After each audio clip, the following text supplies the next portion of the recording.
A very loved Mother's Day story. Mother's tears. He would run to the window at every sound coming from the street.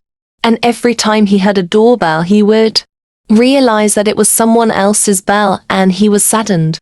Her son, who found a job in another city, could not come for 2 months because he was both far away and could not get permission.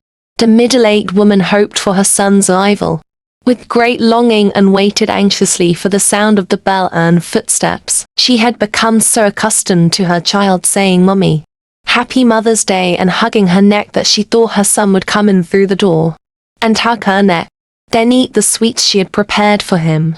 But her son hadn't said he was coming. The woman thought with her head down, what if he doesn't come? What if he couldn't get permission? She felt a flame of longing licking her heart. The woman had started preparing since morning. Her husband, who saw her anxious state, had been asking questions. "Why are you so anxious?" But he couldn't get an answer. Finally, the woman insisted that her husband go out by saying, "I have a lot of work to do at home today." She thought, what if he understands why I'm so anxious?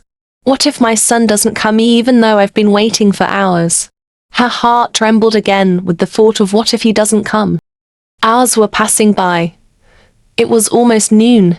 If you can't come, at least make a phone call, Mummy. Her anxiety began to increase. Won't you even make a phone call to congratulate Mother's Day? I'm waiting like this, but maybe he didn't even remember. Does the saying "out of sight, out of mind" apply to mothers too? Of course not. He will call at least. Well, a phone call is not enough. I miss my child. His black eyes, his naughty smile, naughty. If he hears what I said again, he will be upset again and say, "Don't love me like a child." As if how else can I love him? As she thought of her child and imagined talking to him, her face would light up and she would cheer up without realizing it. Then her eyes would catch the clock on the wall, and she would become calm again. She thought reluctantly, he won't come, at least he should call. She thought she would hear his voice. Just as she was thinking like that, she was startled by the sound of her cell phone and reached for the phone. With exhaustion on her shoulders and melancholy in her eyes, she looked at the screen. It was her son calling. Should she be happy? She couldn't be happy, maybe. Maybe he called to say he couldn't come. Would he just congratulate Mother's Day on the phone and not hug his child? She answered the phone. Hello. Hello. How are you, Mommy? I'm fine, my son. How are you? I'm good, Mummy. What are you doing? How are things going? It was a bit difficult, but I got used to it, both to the city and to my job. Really, my dear. He wasn't saying whether he was congratulating on the phone or not coming. Finally, she couldn't stand it and asked, "Did you get permission, my son?" "Yes, Mommy. I got permission." "How did you know?" "How could I not know? Didn't you get permission for Mother's Day?" "Oh, right, Mother's Day. Happy Mother's Day, Mummy." You. Didn't you get permission for this?" "Ah, my dear mother.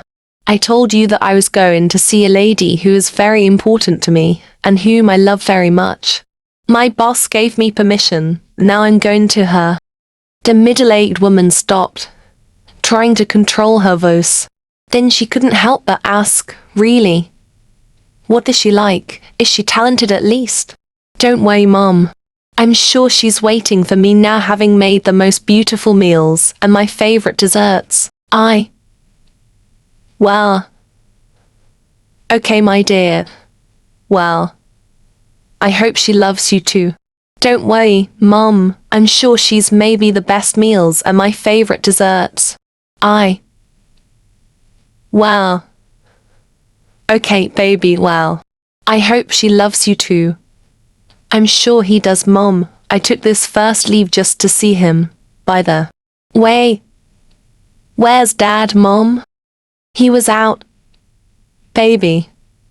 How? There's a knock on the door. I think it's your father. Okay, Mom, say hello. I'm at the door of a world beauty that I care about the most in the world, where fragrant smells come from. Okay. Baby, I'll tell him. Call me again later. Baby, God bless you. She hung up the phone. She had missed her son so much and wanted to see him so badly. As she reached for the door, she couldn't help but cry, tears that streamed down her face. When she opened the door, her son threw his arms around her neck and shouted, "My dear mother. Happy Mother's Day." It seemed like a dream scene. Although her son said, "Mom, let me do something that will make you happy," his mother cried with joy. End of story. Thanks for listening. Story name: Mother's Tears. Author: Ahmet Ünalçam.